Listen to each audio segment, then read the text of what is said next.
Hello friends, आप देख रहे हैं आपका चैनल शेयर बाजार विद आयुष। और दोस्तों, बात करेंगे इस वीडियो के अंदर रेडियन कैश मैनेजमेंट आईपीओ के थर्ड डे सब्सक्रिप्शन के बारे में। तो दोस्तों, आज फाइनल डे था और किस प्रकार का रहा फाइनल डे ये हम जानेंगे। आखिरी दिन किस प्रकार का रहा है, कितना पैसा आया है और सबसे इम्पॉर्टेंट बात, क्या पूरा भर सका है। बिकॉज 2 दिन के अंदर सब्सक्रिप्शन काफ़ी काफ़ी कम था, बट आज किस प्रकार का आया है पैसा। बिकॉज आखिरी दिन क्यू आई बीज एच एन आईज थोड़ा थोड़ा पैसा लगाते हैं, तो किस प्रकार का पैसा आया वो समझेंगे। उससे इम्पॉर्टेंट बात, क्या पैसा बनाकर देगा जिन लोगों ने लगाया, अलॉटमेंट चांसेस क्या रहने वाले हैं, सब कुछ आपको इस वीडियो में पता चलेगा। तो वीडियो काफ़ी इंपॉर्टेंट है, पूरा ज़रूर आप देखिएगा। फ्रेंड्स, फर्स्ट टाइम अगर आपने चैनल को विजिट किया है, चैनल को ज़रूर आप सब्सक्राइब कर लीजिएगा। सो फ्रेंड्स, बात करें रेडियन कैश मैनेजमेंट की, तो रेडियन कैश मैनेजमेंट आईपीओ आज क्लोज हो चुका है। 94 से 99 रुपीज़ का प्राइस बैंड है। ₹1 की इसकी फेस वैल्यू है। 387.94 करोड़ का ये इशू था। बीएसई एनएसई दोनों पर लिस्ट होगा। कुल मिला के आपको 150 शेयर्स मिलेंगे एक लॉट के अंदर। दोस्तों, जो शुरुआत के 2 दिन के अंदर हाल था इस आईपीओ का, उससे साफ साफ साबित यही हो चुका था कि कुछ खास तो नहीं करेगा ये इशू। मतलब पैसा के मामले में, सब्सक्रिप्शन के मामले में इस आईपीओ के अंदर ज़्यादा पैसा आना लगता नहीं कि ये पॉसिबल है, राइट।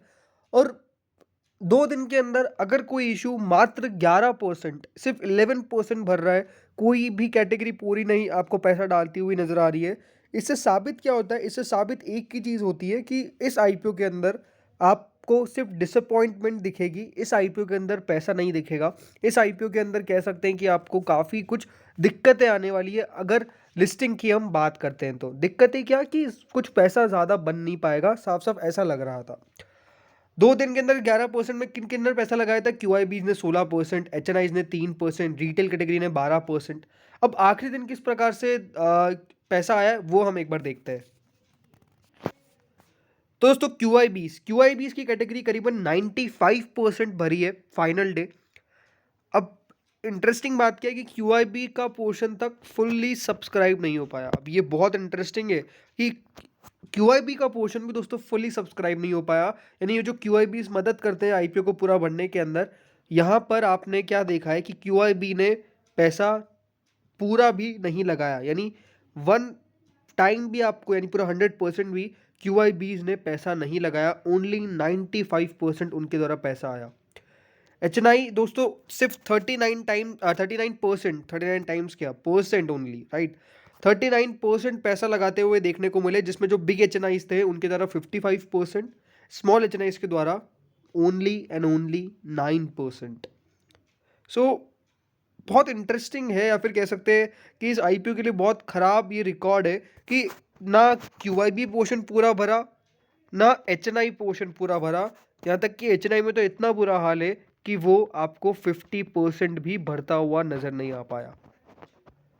50% भी दोस्तों भरता हुआ नजर नहीं आ पाया। 55% का बिग एच एन आईज के द्वारा पैसा आया जिसमें, और स्मॉल एच एन आईज का 9%, और कुल मिला के इन दोनों को 39% दोस्तों जो पैसा है वो आता हुआ नजर आया है। अब रिटेल कैटेगरी की बात करें तो रिटेल कैटेगरी का हाल दोस्तों और भी ज़्यादा बुरा है। जी हाँ, रिटेल पोर्शन ओनली 20% दोस्तों आज भरा है।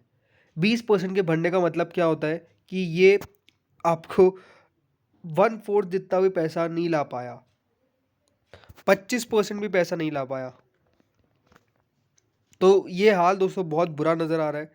साफ साफ यही लगता है कि अगर किसी कैटेगरी में 1/5 का पैसा आपको आता हुआ देखने को मिल रहा है, वो इशू में जो सबसे बड़ी कैटेगरी वो सबसे कम पैसा लगा रही है, फिर ये साबित होता है कि दोस्तों ये IPO fully fully fully flop ही हुआ है।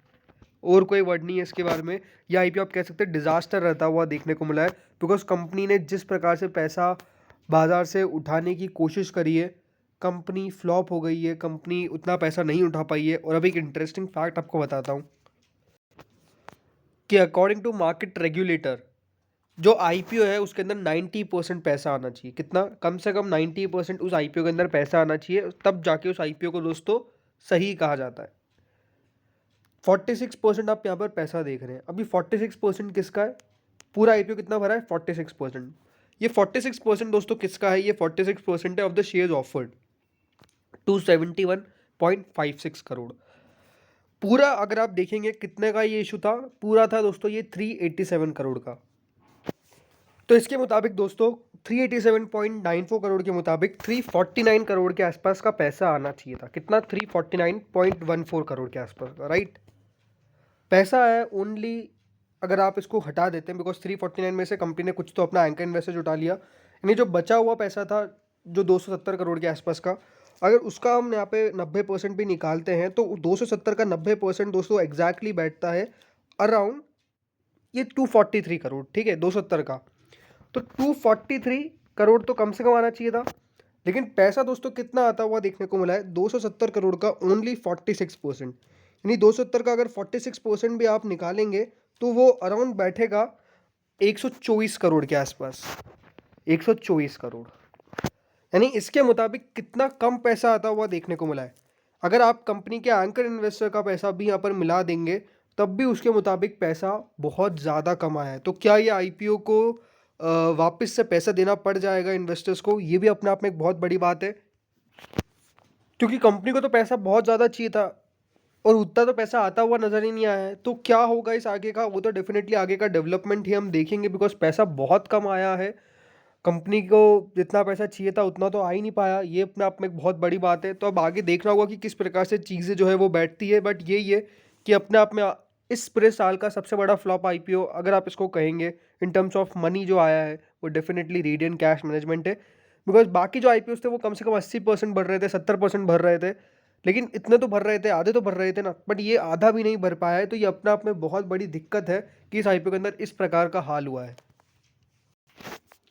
तो इसीलिए अब अलॉटमेंट की तो बात क्या ही करनी, बिकॉज अलॉटमेंट तो जिन लोगों ने लगाया उन सबको पैसा आने वाला है, आईपीओ मिलने ही वाला है। आगे की डेट्स की अगर हम बात करें तो आगे की डेट्स दोस्तों कुछ इस प्रकार है कि 30 तारीख को इस आईपीओ का अलॉटमेंट है और 3 तारीख को इसके शेयर आपको क्रेडिट हो जाएंगे, बिकॉज आपको आईपीओ मिलने वाला है, ये बात ध्यान रखिएगा। 4 तारीख को इसकी लिस्टिंग जो है वो आपको मार्केट में होती हुई नजर आने वाली है। तो ये डेट्स है जिसको बहुत इंपॉर्टेंट है, तो आप चाहे तो इसको ध्यान रख सकते हैं, बिकॉज पैसा उन लोगों की तरफ से आया है जो डेफिनेटली थोड़ा सा लॉन्गर टर्म के लिए रुक सकते हैं। ये बात भी अपने आप में क्लियर है, बिकॉज 20% पैसा अगर आ रहा है तो वो 20% मान के चलिए वही कैटेगरी है जो डेफिनेटली थोड़ा सा लॉन्ग टर्म पैसा रख सकती है या फिर कंपनी के अंदर वो समझ रखती है अपनी। ग्रे मार्केट की दोस्तों अगर हम बात करें तो ग्रे मार्केट मात्र 2 रुपये पे आ चुकी है, और कह सकते हैं ग्रे मार्केट के अंदर भी अब लगातार कोई मूव तो आ नहीं रहा है, 3-4 रुपये के आसपास ही थी, अब 2 रुपये भी आ चुकी है। तो ग्रे मार्केट में भी गिरावट है। तो यही है कि 2% के आसपास का अभी तो लिस्टिंग गेन दिखा रहा है, बट अगर हाँ कि लिस्टिंग पे अगर गेन मिल गया तो ये अपने आप में एक बहुत बड़ा मिरेकल हो जाएगा और कह सकते हैं इन्वेस्टर्स पैसा नहीं गवाएंगे। बट इंपॉर्टेंट क्या है कि अब रीड कैश मैनेजमेंट के अंदर जिनके पास भी आ जाता है वो यही है कि थोड़ा सा लंबी अवधि के लिए होल्ड करिए, बिकॉज अगर आपने आईपीओ के अंदर पैसा लगाया है तो अपने आप में आपका विजन क्या है वो आपको खुद को ही पता है।